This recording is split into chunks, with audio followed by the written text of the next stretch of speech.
Hello and welcome to 18 WJTS in.form. I'm your host, Bill Potter. It's time to vote. Joining us in the studio is Amy Kippenbrock. She is the Dubois County Circuit Court Clerk. And welcome to the show. Thanks for having me. It's hard to believe that, wow, here we are. We're going to be voting again. And early voting will run up until Election Day, and then Election Day we'll be voting. Let's talk about voting and how really, with these new machines, how easy it is. Yeah, it's so same machines that we've had for a while, so there shouldn't be anything new. If you've voted in the past in Dubois County, it's the same equipment that we've had in the past, so you should feel familiar when you go in. You'll go in and you'll check in. If you're voting in person, you're going to go in and check in on a poll pad. It looks like an iPad. You give the poll worker your ID. They'll get you signed in, and then the poll worker will activate the DRE machine, which is where you cast your ballot as a different piece of equipment. And then once they activate your machine for you, then you'll see who your selections are, and you can make your choices, and you can cast your ballot. Okay, and this is the primary election we're getting ready for. When people go and when I had to register way back in the day, I think I had to choose a party. That was back at the time.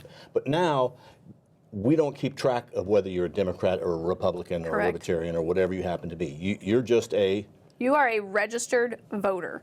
You are not registered to a party. So you are just a registered voter now, which we really like when they're registered voters.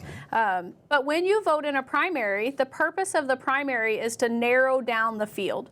So there could be multiple candidates for one position on one party or the other. And then the purpose of a primary is you go in, you choose your party selection of the ballot style you want, and then you'll narrow down your choices that help narrow the field down.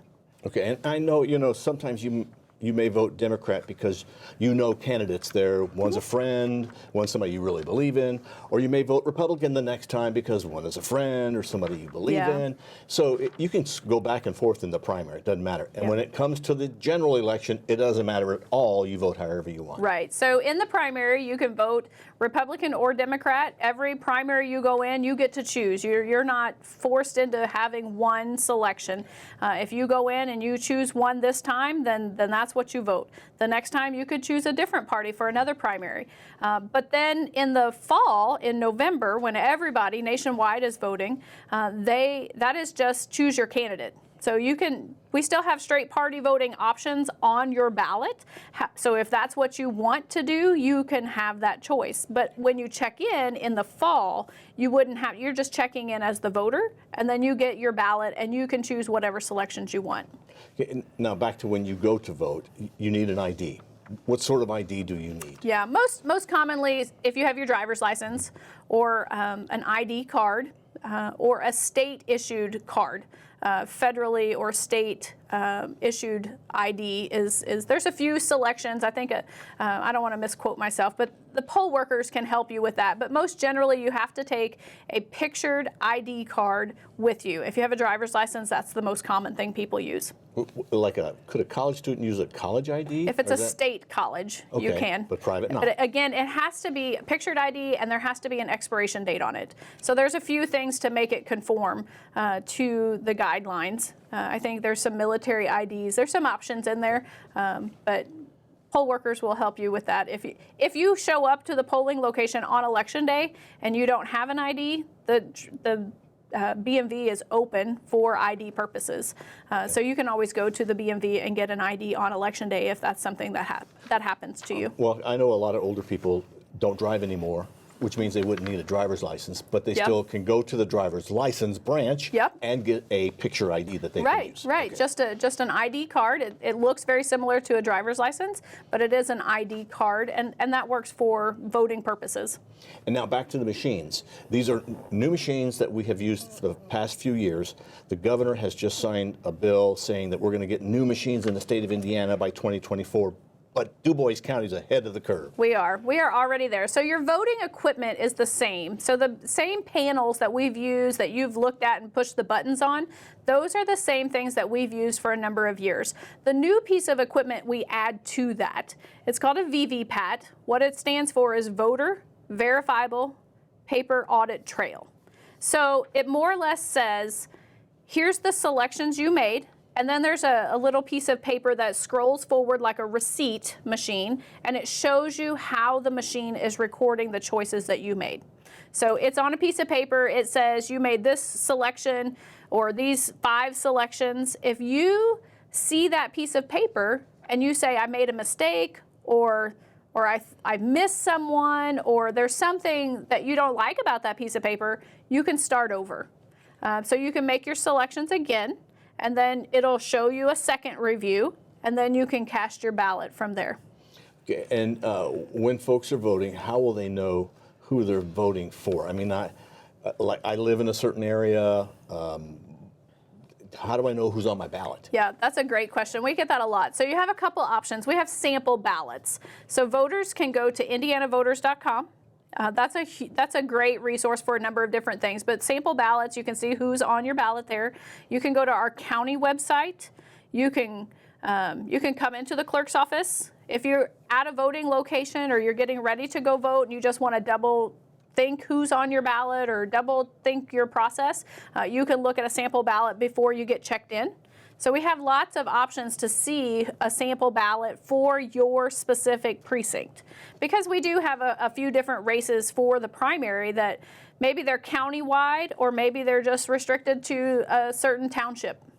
So you can find that out that way. Yeah. You mentioned this paper trail.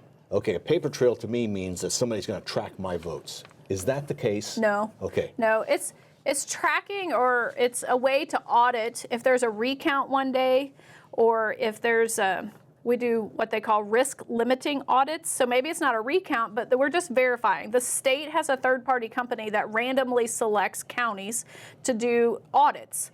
And it's a part of that process to verify if we said these are our results, this person got X number of votes. When they do that audit, all of that has to give the proof to that.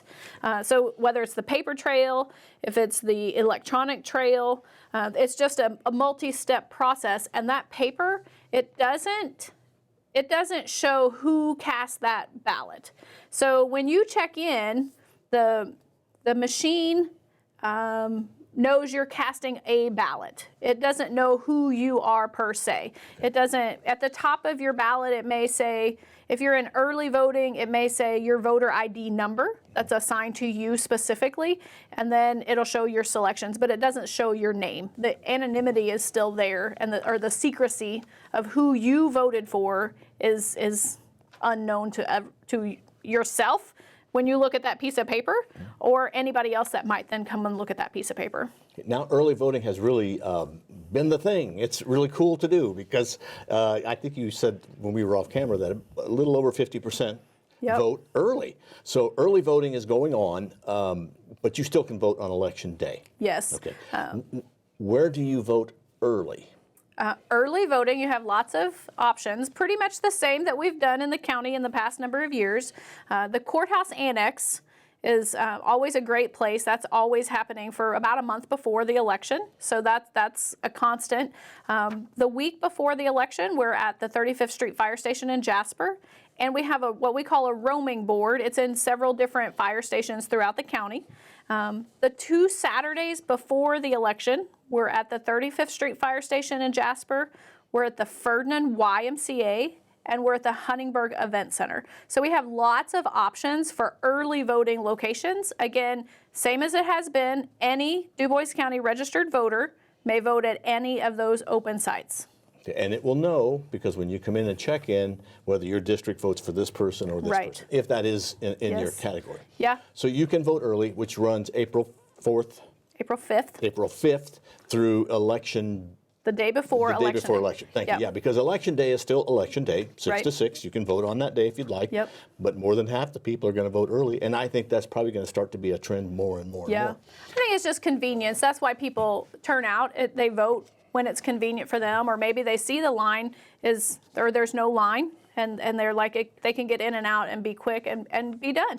Is there still then absentee voting since there is early voting? Yeah. So absentee just means early voting. The term absentee means a couple different things. So we're talking about absentee in person or early voting in person at these locations. You can also vote absentee by mail or absentee by travel board. Those are a little different processes. You have to fill out an application, send that into the clerk's office.